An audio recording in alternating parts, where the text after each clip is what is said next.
नेपाली भाषामा श्रीमद् वाल्मीकि रामायण सम्पूर्ण अनुवादक पण्डित वासुदेव भट्टराई, प्रकाशक ज्ञान मण्डल लिमिटेड वाराणसी। बालकाण्ड सर्ग 70। राजा जनक आफ्ना भाइ कुशध्वजलाई बोलाउन पठाउँछन् र वशिष्ठ ऋषि राजा दशरथको वंशावली सुनाउँछन्। भोलिपल्ट बिहान प्रातःकालमा गर्नुपर्ने नित्य कर्म सिद्धाइसकेपछि कुरा गर्नमा सिपालु भएका राजा जनक महर्षिहरूलाई साथमा राखी पुरोहित शतानन्दलाई भन्न लागे, उहिले महातेजस्वी पराक्रमी धर्मात्मा कुशध्वज नाम गरेका मेरा भाइ यही पवित्र सहरमा रहन्थे। अहिले उनी चारैतिरबाट पर्खालले घिरिएको नाना प्रकारका यन्त्रले सुसज्जित भएको इच्छु नदीको तीरमा रहेको पुष्पक विमान जस्तै रमाइलो शङ्कास्या नाम गरेको पवित्र नगरीमा बसेका छन्। म यिनीसित भेट गर्न चाहन्छु। यज्ञको रक्षा गर्नमा उनी मेरा सहायक हुनेछन् र छोरीको विवाहको उत्सव पनि हेर्नेछन्। राजा जनकले शतानन्दसित यस्तो कुरा गरिरहेकै बेलामा कामकाज गर्नमा सिपालु भएका कैयक दूत त्यहाँ उपस्थित भए र राजा जनकले पनि तिनलाई कुशध्वजलाई बोलाउने आज्ञा दिए। राजाको आज्ञा पाउन साथ छिटो दोगुर्ने घोडामा चढेका यिनीहरू इन्द्रको आज्ञाले विष्णुलाई बोलाउन गए झैँ कुशध्वजलाई बोलाउन भनी रवाना भए। शङ्कास्या नगरीमा प्रवेश गरेर यिनीहरूले कुशध्वजलाई भेटेर सबै हाल खबर तथा राजा जनकको विचार उनलाई निवेदन गरे। हतपत गर्दै आएका दूतहरूको मुखबाट महाराज जनकको सबै वृत्तान्त तथा आज्ञा सुन्न साथ कुशध्वज पनि मिथिलामा आए। यिनले महात्मा धर्ममा तत्पर रहने राजा जनक र धर्मात्मा शतानन्दलाई भेटे। यिनीहरूलाई प्रणाम गरे। राजाहरूले बस्न सुहाउने राम्रो आसनमा यिनी बसे। अतिशय तेजिलो कान्ति भएका यी दुवै भाइ आफ्ना ठाउँमा बसिसकेपछि यिनीहरूले सुदामा नाम गरेका प्रधान मन्त्रीलाई बोलाएर आज्ञा दिए, तिमी प्रभावशाली महाराज दशरथलाई हामी कहाँ झट्टै लिएर आऊ। शत्रुहरूले जित्न नसक्ने राजा दशरथलाई छोरा तथा मन्त्रीहरूको साथमा यहाँ लिएर आऊ। आज्ञा पाउन साथ यी मन्त्री रघुवंशीहरूको कुलको वृद्धि गर्ने राजा दशरथ बास बसेको ठाउँमा पुगे। राजा दशरथलाई देख्न साथ यिनीहरू टाउको निहुर्याएर प्रणाम गरी भने, हे अयोध्याका महाराज, मिथिलाका राजा जनक पुरोहित र उपाध्यायहरूको साथमा तपाईसित भेट गर्न चाहनुहुन्छ। प्रधानमन्त्रीको कुरा सुन्न साथ ऋषि तथा बन्धुवर्गलाई साथमा लिई राजा दशरथ जनक भएको ठाउँमा आए।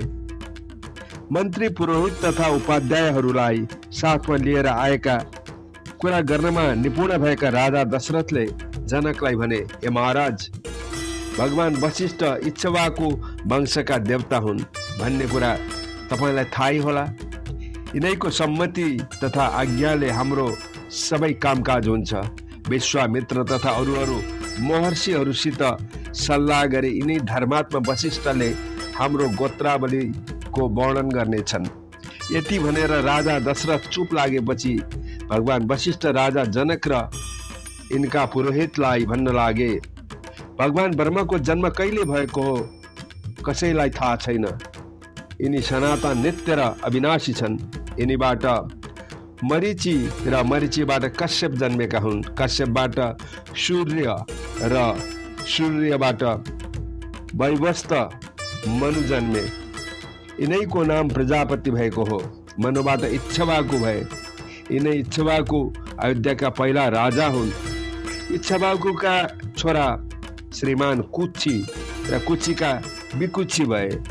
विकुचीका छोरा बाणको नामले प्रसिद्ध भए। यिनी बडा तेजस्वी र प्रतापी थिए। बाणका छोरा प्रतापी र तेजस्वी अनरण्य हुन्। अनरण्यका छोरा पृथु र पृथुका छोरा त्रिशङ्कु भए।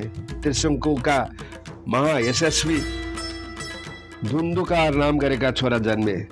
धुन्धुकारबाट महातेजस्वी महारथ युवानश्च उत्पन्न भए। युवानश्चका छोरा राजा मान्धाता हुन्। मान्धाताका छोरा सुसन्धि र सुसन्धिका ध्रुवसन्धि र प्रसेनजित नाम गरेका 2 छोरा उत्पन्न भए। यशस्वी ध्रुवसन्धिका भरत नाम गरेका छोरा र भरतबाट महातेजस्वी असित जन्मे। यी असित राजाका हैहय, तालजङ्ग र ससबिन्दु यी 3 राजा शत्रु थिए। यी सबै बडा छोरा थिए। यिनीहरूले राजा असितलाई युद्धमा हराएर राज्यबाट निकालिदिए। यसपछि राजा आफ्ना दोटी रानी र अलिकता फौज साथ लिएर हिमवान पर्वतमा गई तपस्या गर्न लागे। यही यिनको परलोकवास भयो। यस समयमा यिनकी दुवै ओटी रानी गर्भिणी थिए भन्ने सुनिएको हो। एउटीले आफ्नो सौताको गर्भ नष्ट गर्नको लागि उनलाई विष दिइछन्।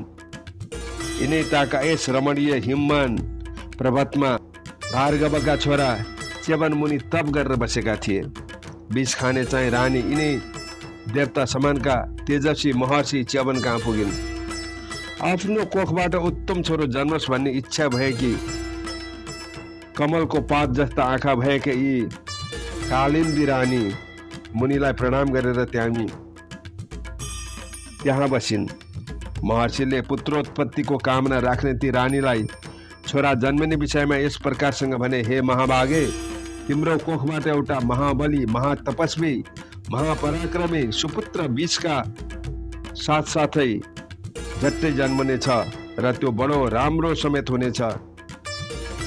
हे कमलका जस्ता आँखा भएकी महारानी, शोक नगर।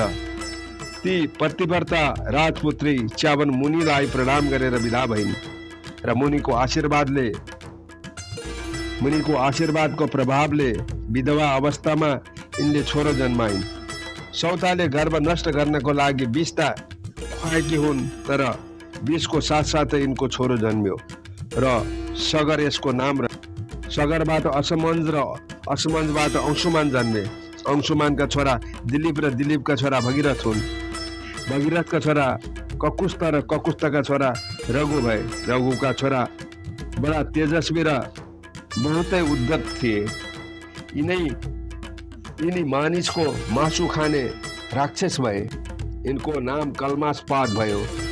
यिनको शङ्खण नाम गरेका छोरा जन्मे। शङ्खणका सुदर्शन, सुदर्शनका अग्निबाण, अग्निबाणका शीघ्रग, शीघ्रगका मरु, मरुका प्रशुसुक, प्रशुसुकका अम्बरीश, अम्बरीशका नहुस, नहुसका ययाति, ययातिका छोरा नभाग भए। नभागबाट अज र अजबाट दशरथ उत्पन्न भए। यिनै राजा दशरथका छोरा यी 2 भाइ राम लक्ष्मण हुन्। हे राजन, मैले इक्ष्वाकु वंशी राजाहरूको विशुद्ध वंशको वर्णन गरे। यस वंशका सबै राजा धर्मात्मा र सत्यवादी छन्। अब म यी राम लक्ष्मणका लागि तपाईका 2टी छोरी माग्दछु। योग्य वरलाई योग्य कन्या दिनुहोस्, मेरो यही निवेदन छ।